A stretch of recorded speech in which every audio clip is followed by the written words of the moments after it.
नमस्कार। देश परदेश में आपका स्वागत है।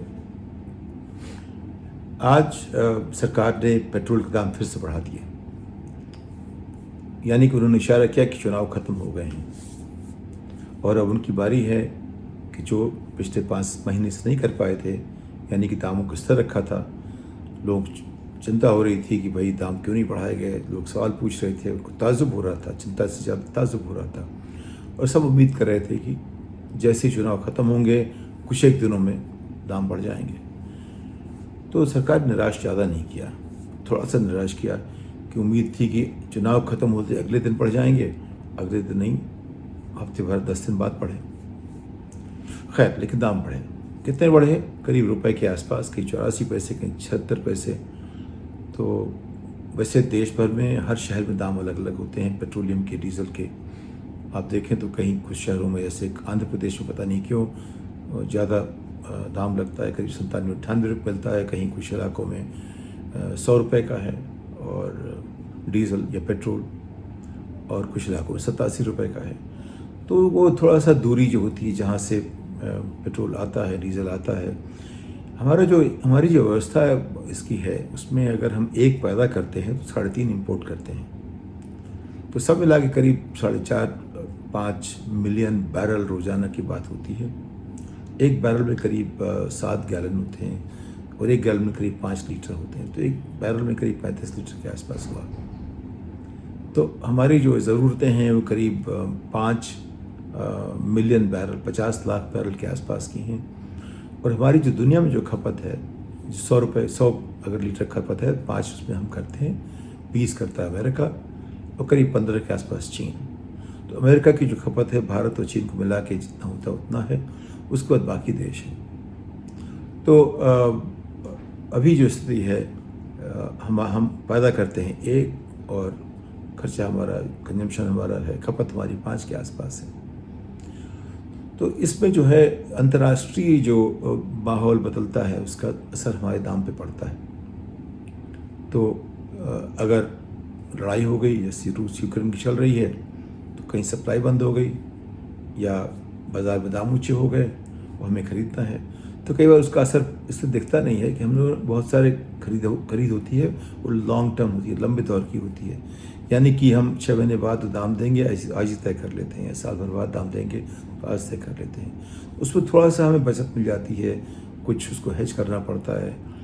तो कई सारे ऐसे व्यवधान हैं हमारे उसमें पेट्रोलियम इकॉनमी में, और कई सारे ऐसे प्रावधान भी हैं जिनसे हम व्यवधानों और प्रावधानों के बीच में जूझते हुए अपना रास्ता ढूंढते रहते हैं।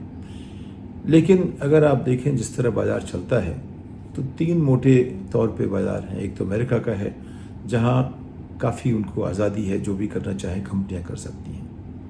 और अभी पिछले कुछ ही दिनों में देखा गया कि 3 महीने में अमेरिकन जो जितनी उनकी कंपनियां हैं तेल वाली, उन सब ने $25 बिलियन के आसपास मुनाफा ज़्यादा कमाया, यानी कि 25 अरब डॉलर के आसपास, यानी कि 2 लाख करोड़ डॉलर के आसपास।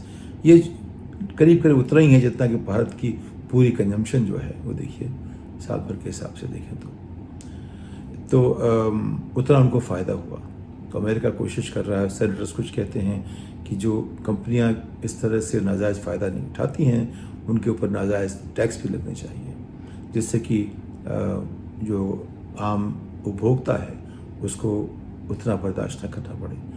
और साथ में वहाँ कुछ राज्य ऐसे भी हैं, जैसे कैलिफोर्निया ने तय किया है कि वो हर ड्राइव करने वाले को पेट्रोलियम इस्तेमाल करने को $100 या $200 जो है वो चेक वापस कर देंगे, जिससे कि वो जो आज के बढ़े हुए दाम हैं उससे जूझ सकें। ये व्यवस्था ऐसी है जहाँ बिना गाड़ी के आदमी नहीं कहलाता। कोई आदमी सिर्फ पैदल चल के नहीं चल सकता, उसको हर एक को गाड़ी चाहिए। 330 करोड़ की आबादी में करीब 330 मिलियन, 33 करोड़ की आबादी में 20 करोड़ जो हैं वयस्क हैं और करीब 25 करोड़ गाड़ियां हैं।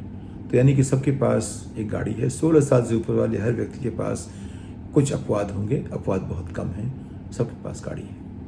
तो वो ही अमेरिकी व्यवस्था। वहाँ दाम ऊपर नीचे रोज चढ़ते हैं। आज 1 सेंट कल 2 सेंट, परसों गिराएगा 5 सेंट, तीसरे दिन 20 सेंट आगे बढ़ जाएगा। तो सब मिला के वहाँ जो है बाज़ार दिखाता है अपना भाव कि हम रोज़ाना तय करते हैं कि आज भाव क्या है। हमारे यहाँ ऐसा नहीं होता, हमारे यहाँ कभी कभी भाव बदलते हैं, ज़्यादा रोज़ ऐसा नहीं होता।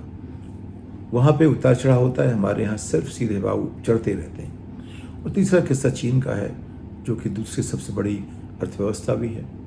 वहाँ सब कुछ सरकार तय करती है ज़्यादातर। तो हम लोग मिश्रित हैं, चीन राज्य वाला है और अमेरिका आज़ादी के हिसाब से चलता है। और हमारे यहाँ जो है अब जो तेल बनाते हैं या बेचते हैं वो 2 तरह की कंपनियां हैं। एक तो सरकारी हैं, इंडियन ऑयल हो गई आपकी, भारत पेट्रोलियम हो गया, हिंदुस्तान पेट्रोलियम हो गया, ये सरकारी कंपनियां हैं। और प्राइवेट कंपनियां हो गई, रिलायंस हो गई, केन जो विदेशी थी अब वो सिर्फ वेदांता की के नाम पे चल रही होगी, और फोकस वगैरह कुछ हैं कंपनियाँ। लेकिन सबसे बड़ी कंपनी रिलायंस है। रिलायंस जो हमारे यहाँ थोक काम होते हैं, रेलवे और रक्षा को, उनको भी सप्लाई करती है, वो काफ़ी सप्लाई करती है।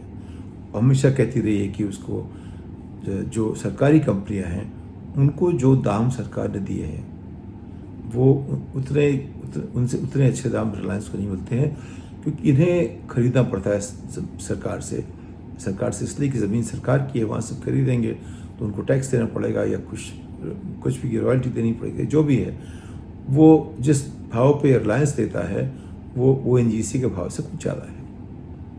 तो हमेशा शिकायत करते हैं, उनको 2-2.5 रुपये का पर लीटर नुकसान रहता है, और ये अरसे से कहते रहे हैं। तो इस बार सरकार ने, जैसे आप जानते हैं हमारी सरकार रिलायंस के लिए उसकी बहुत चिंता रहती है उसे, तो उन्होंने इस बार 25 रुपये पर लीटर डीजल में दे दिया है भाव बढ़ा के रिलायंस को।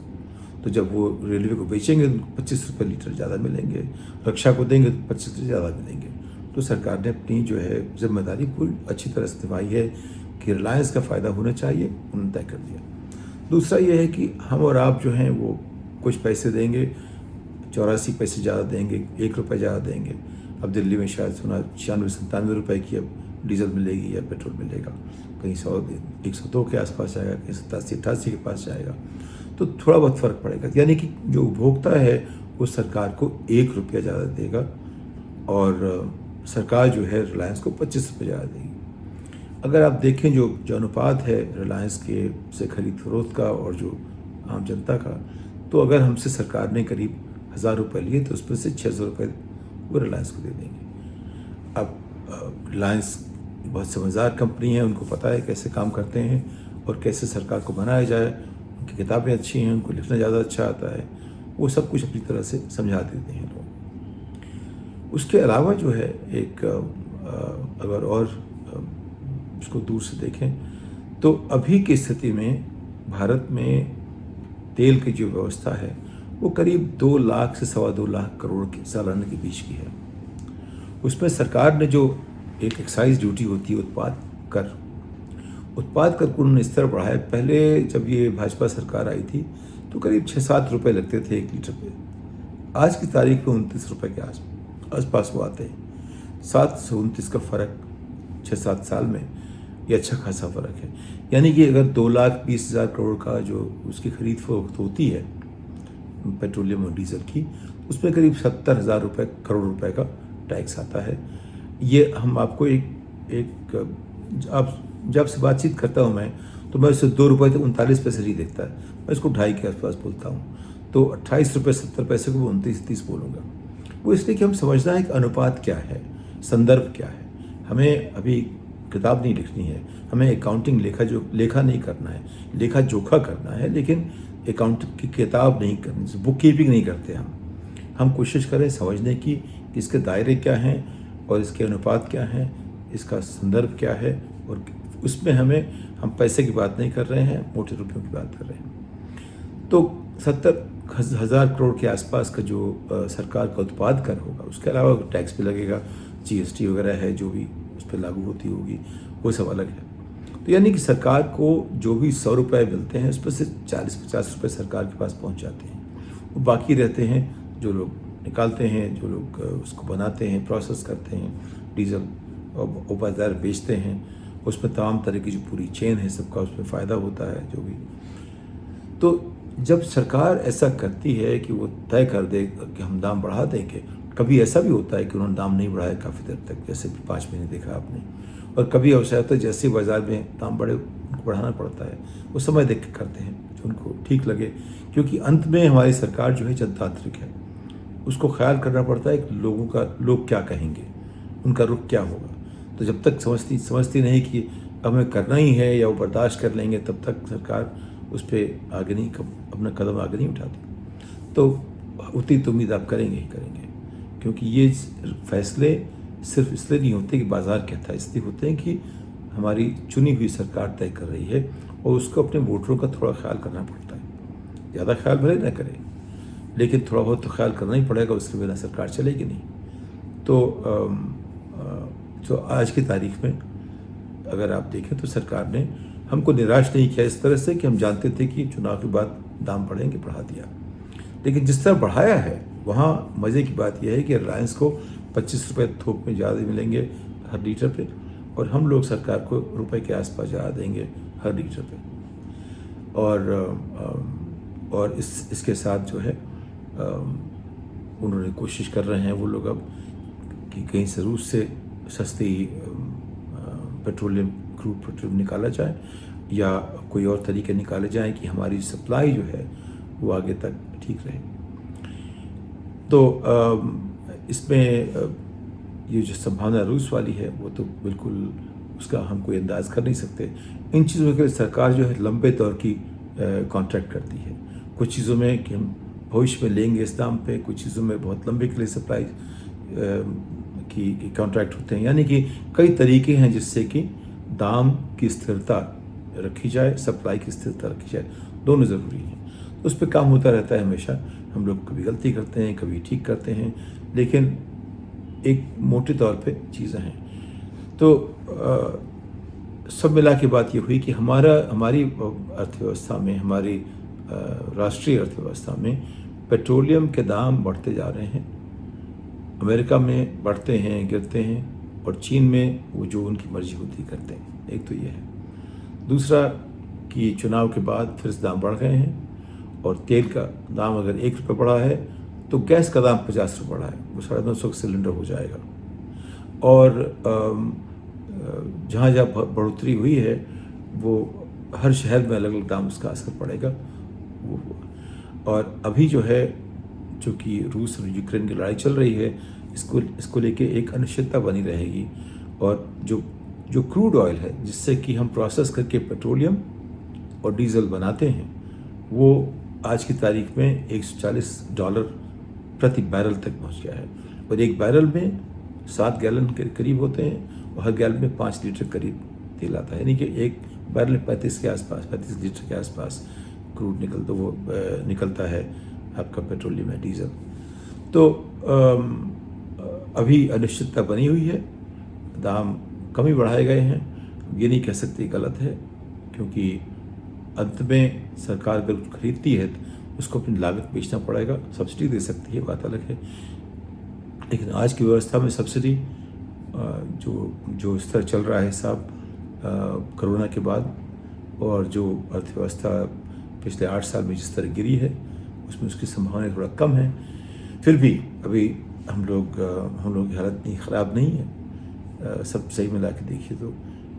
और 8 साल में करीब 60 से 100 तक पहुंचने का जो रास्ता है, यहाँ तो ज़रूर तरक्की दिखती है। इस बात के साथ अगली पायदान तक आपसे विदा लेता हूँ। धन्यवाद।